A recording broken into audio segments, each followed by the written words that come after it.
All right, thanks, Matt. More than $1 million was stolen last month from CHET accounts due to a security breach. Of that amount, only about $400,000 was recovered. And joining us this morning is Magdalena Johndrow with the Farmington River Financial Group. I didn't even ask. I hope I said your last name correctly. Perfect. Okay, Thank you. Great. First and foremost, tell me a little bit about what happened here. Sure. So this was actually contrary. Most people thought it was a cybersecurity hack, but it was actually a paperwork breach. So it sounded like the culprits got a hold of the paperwork and then they created bogus accounts, and they were able to do some unauthorized withdrawals from those CHET accounts. Oh, yeah. So a lot of people looking at their accounts lost a lot of money.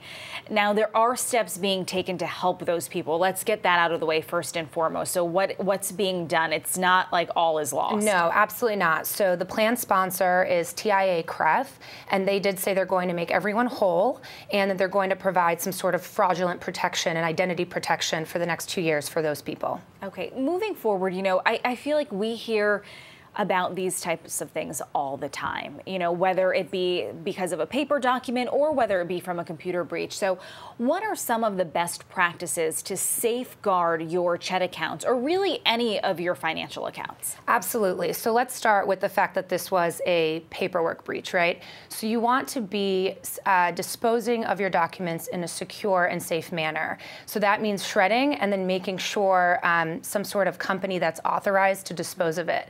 In fact, this is so important to our firm that we do an annual shredded event. And the next one's coming up on September 15th. It's open to the community and anyone's welcome to come. Beyond that, though, if you are going to do cybersecurity hacking and address that, you want to practice what we call good cybersecurity hygiene. So the experts say the #1 thing you can do is to make sure that you have multi-step authentication. Okay. So what that is when you put in your password, they actually take a second step to make sure it's definitely you. So that could be a text message and you have to enter the PIN. It could be a fingerprint, for instance, or at our firm, what we do is just call the client. We want to make sure that anytime money is being moved, that it's definitely them, and we ask them some security questions. Okay, and a lot of companies are doing that themselves, in order to get into even your work system that has that sensitive information. There's all that, two-step authentication there. That's right. Yeah. Yep. And so other things you're going to want to do is make sure you have a strong password.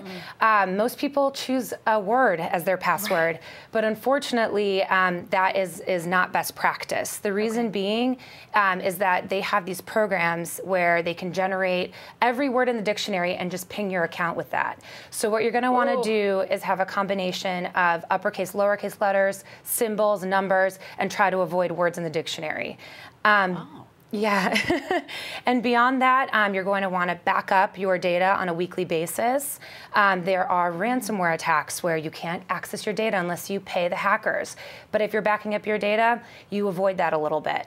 You're also going to want to make sure you're using a secure network. So don't share public information when you are on public Wi-Fi. Private information when you're on public Wi-Fi. So those are some of the best practices we suggest. All right. Thank you so much for all those tips. I didn't even think about that. No words in the dictionary. Yes, it is really interesting. Yeah. All right. Thank you.